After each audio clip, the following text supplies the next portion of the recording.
We're joined by Jason Neubauer, chair of the Marine Board of Investigation, which released that report on the Titan submersible. Jason, thank you so much for joining us. There are, of course, so many findings against Stockton Rush in this report. What was the moment in the investigation when you realized that he had gone too far?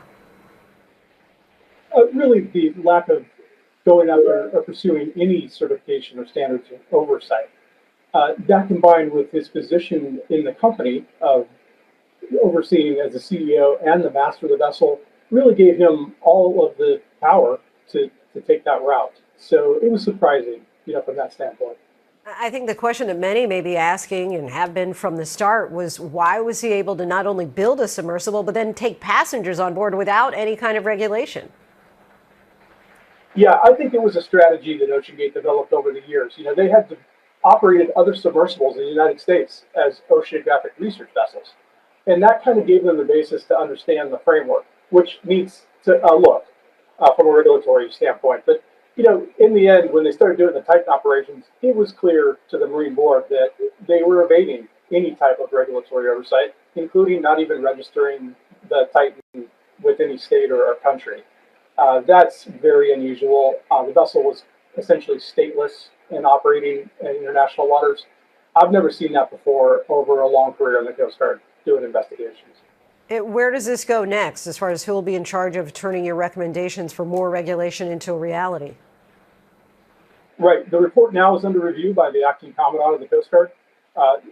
He will make the final decisions on whether concurrence with the way forward and also detailing any actions that we're going to pursue.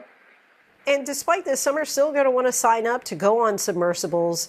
What checks should a company have gone through to make it more safe? And conversely, if you want to travel in a submersible, what should you be looking for?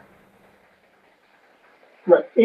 Anytime a passenger is looking at doing something of this nature that's going to be inherently dangerous, going to a large depth, they really need to check the certifications and who's overseeing the operations. If it's just the company, that really opens up some risk because you need an independent party kind of signing off on the whole. In this case, you really had not only no regulatory oversight or third parties, the vessel wasn't even being maintained, by any reasonable standard, and that really stood out.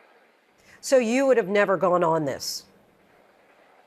No, and I would go on other types of excursions if it was properly certified and looked at by a party that is respected and understands the engineering, like a classification society. Are you concerned that this could happen again? Absolutely. When you look at the regulatory framework for the world, and I think that's important here because this was an international operation on the high seas, the International Maritime Organization's standards are voluntary. And I think for submersibles, and I really believe those should be mandatory. Jason Neubauer, so appreciate your time tonight. Thank you for joining us. Thank you for having me.